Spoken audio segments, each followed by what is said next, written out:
সাধারণ মানুষকে যথাযথ চিকিৎসা পরিষেবা দিতে উপযোগী এক যথাযথ স্বাস্থ্য ব্যবস্থার জন্য বেলা 12টা থেকে করুণাবয়ী থেকে স্বাস্থ্য ভবন অভিযানের ডাক দিচ্ছি। আজ মুখ্যমন্ত্রী সব ভুলে মানুষকে উৎসবে ফিরতে বলেছেন। আমরা তার এই বক্তব্যের তীব্র নিন্দা জানাচ্ছি।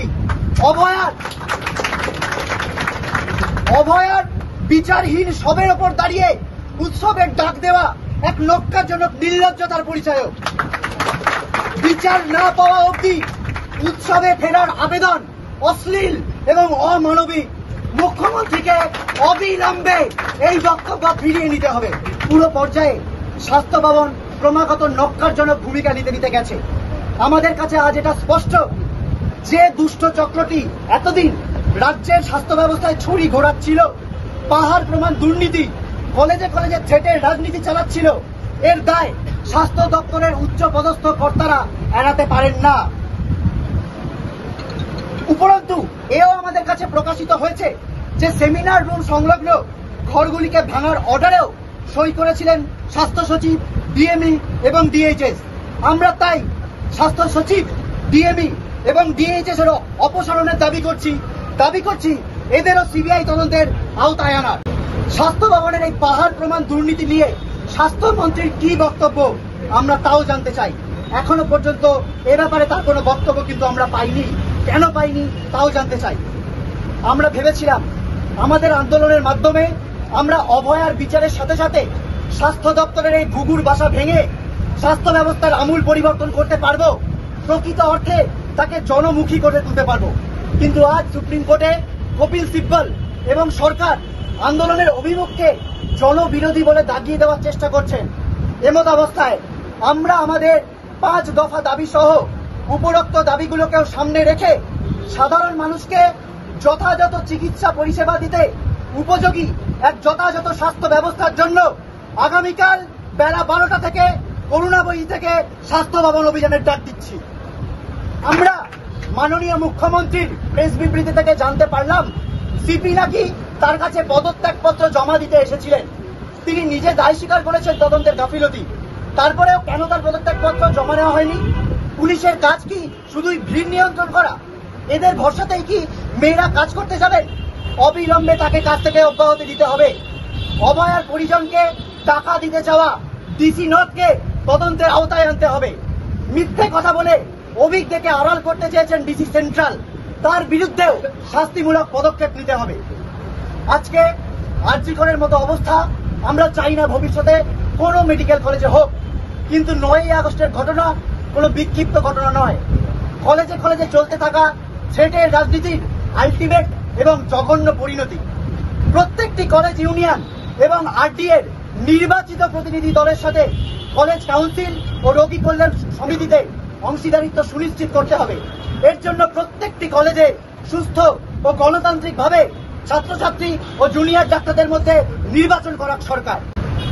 আমাদের আন্দোলনের পাশে যেভাবে বাংলার আপামর মানুষ এসে দাঁড়িয়েছেন, যেভাবে রাতের পর রাত দখল করছেন, রাজপথে ঘটছেন মানব শৃঙ্খল, তাকে আমরা কুর্নিশ জানাই। অন্যদিকে যেভাবে নৈহাটি থেকে বারাসাত, মাথাভাঙা থেকে কাঁচরাপাড়া সাধারণ মানুষের ওপর শাসকের গুন্ডা বাহিনী ও উর্দিধারী পুলিশের আক্রমণ নেমে এসেছে, তাকে আমরা তীব্র ধিক্কার জানাই। আমাদের এই আন্দোলন এক সার্বিক আন্দোলন, সাধারণ মানুষের আন্দোলন। সরকার বা সুপ্রিম কোর্ট একথা যেন ভুলে না যান। সাধারণ মানুষের ওপর এহেন ঘৃণ্য আক্রমণ আমাদের ওপরেও আক্রমণ হিসেবেই আমরা দেখছি। দাবি তুলছি অবিলম্বে এই ঘটনাগুলির সাথে জড়িত সকলকে শাস্তি দেবার। পাশাপাশি মাননীয়া যেভাবে অভয়ার পরিজনকেও মিথ্যেবাদী বলে অভিহিত করতে চেয়েছেন, আমরা তাকেও তীব্র ধিক্কার জানাচ্ছি। মৃতার মা বাবা ও মেয়ের ন্যায় বিচারের দাবি, আন্দোলনের দায়িত্ব আমাদের হাতে তুলে দিয়ে গেছেন। তাই এর শেষ না দেখে আমরা আন্দোলন থেকে পিছু হটতে পারি না।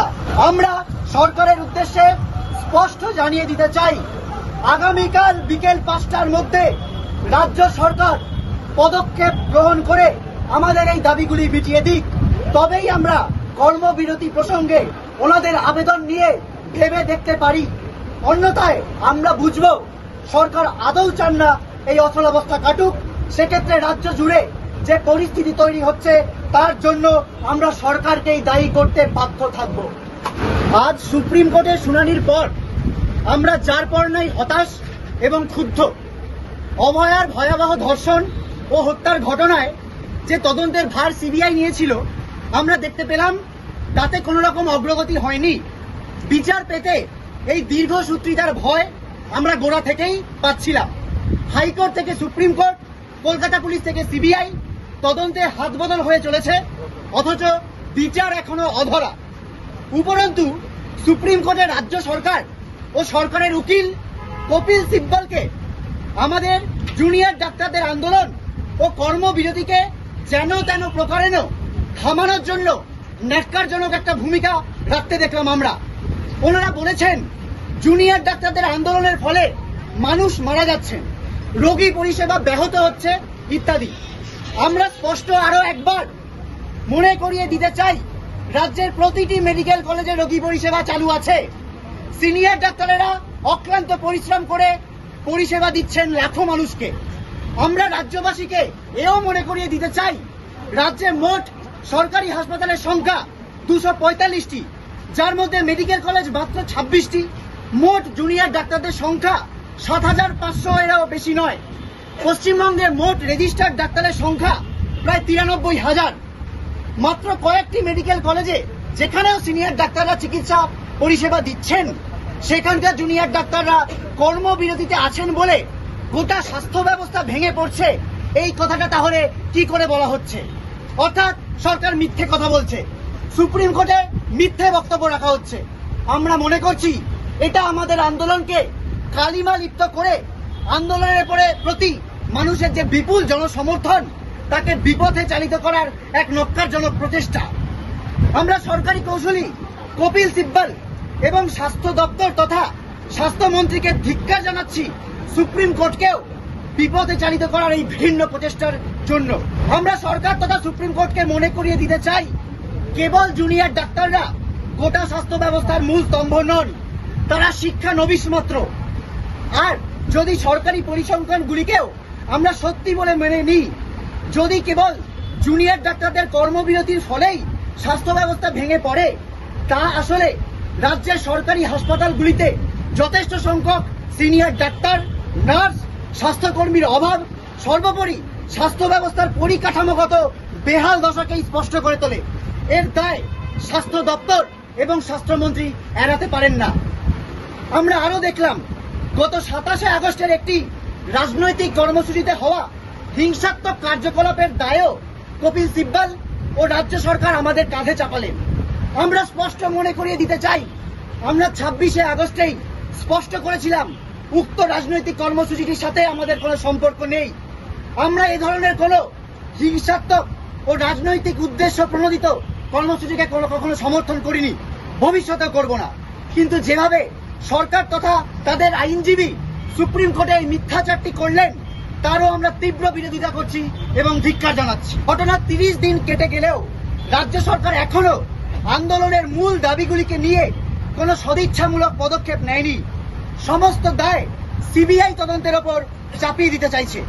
পুলিশি গাফিলতির ব্যাপারে কোনো পদক্ষেপ হয়নি, স্বাস্থ্য দুর্নীতির ব্যাপারে বাস্তবে কোনো পদক্ষেপ হয়নি। সন্দীপ ঘোষ বা বিরূপাক্ষ বা অভিজ্ঞকে যে সাসপেন্ড করা হয়েছে, সেটাও শাক দিয়ে মাছ ঢাকার মতো। বাস্তবত সিবিআই গ্রেপ্তার করার পর সন্দীপ ঘোষকে নামমাত্র শোকজ করা হয়েছে। অভিক এবং বিরূপাক্ষকে সাসপেন্ড করলেও সাসপেনশনের কোনো কারণ উল্লেখ করা হয়নি। এরকম একটি দুর্বল সাসপেনশন অর্ডার কোর্টে গেলেই প্রত্যাহিত হয়ে যাবে। এটি বাস্তবত গণক্ষোভ প্রশমিত করার জন্য একটি আই ওয়াশ ছাড়া অন্য কিছু বলে আমরা মনে করতে পারছি না। আমরা সুস্পষ্টভাবে রাজ্য সরকারের কাছে দাবি জানাতে চাই, সন্দীপ ঘোষের বিরুদ্ধে কড়া ডিসিপ্লিনারি অ্যাকশন নেওয়া হোক।